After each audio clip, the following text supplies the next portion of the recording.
Government school ಕಥೆ. ಹೆಸರು: ಸರ್ಕಾರಿ ಹಿರಿಯ ಪ್ರಾಥಮಿಕ ಶಾಲೆ, ಹೊಸೂರು. 1998ರಲ್ಲಿ ಆ ಶಾಲೆ ಒಡೆದು ಹೋಗಿತ್ತು. ಛಾವಣಿಯಿಂದ ಮಳೆ ಸೋರುತ್ತಿತ್ತು. ಬೆಂಚು ಇರಲಿಲ್ಲ, ಮಕ್ಕಳು ನೆಲದ ಮೇಲೆ ಕುಳಿತುಕೊಳ್ಳುತ್ತಿದ್ದರು.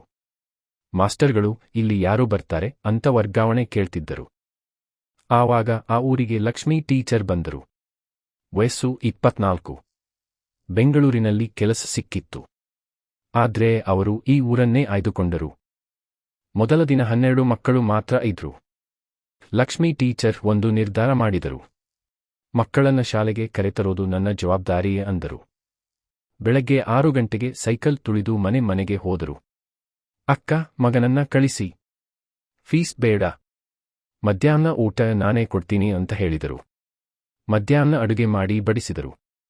ಸಂಜೆ ಮಕ್ಕಳಿಗೆ ಉಚಿತ ಟ್ಯೂಷನ್ ಹೇಳಿಕೊಟ್ಟರು. ಮೊದಲು ಜನ ನಕ್ಕರು. ಗವರ್ಮೆಂಟ್ ಸ್ಕೂಲ್ನಲ್ಲಿ ಏನಾಗುತ್ತೆ ಅಂದರು. ಆದ್ರೆ 1 ವರ್ಷದಲ್ಲಿ ಮ್ಯಾಜಿಕ್ ಆಯ್ತು.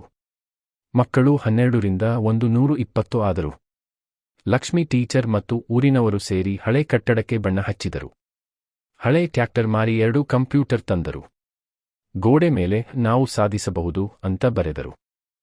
2008ರಲ್ಲಿ ಆ ಶಾಲೆಯ ರಮೇಶ್ ಸೊಕೆಯಲ್ಲಿ ಜಿಲ್ಲೆಗೆ 1ನೇ ರ್ಯಾಂಕ್ ತೆಗೆದ. 2015ರಲ್ಲಿ ಗೀತಾ ಡಾಕ್ಟರ್ ಆದಳು.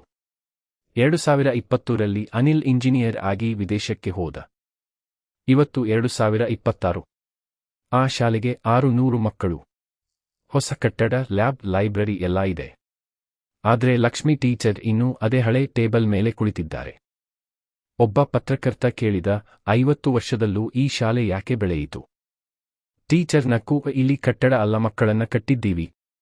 ಗವರ್ಮೆಂಟ್ ಸ್ಕೂಲ್ ಅಂದ್ರೆ ಕಡಿಮೆ ಅಲ್ಲ, ಅವಕಾಶ ಅಂದರು.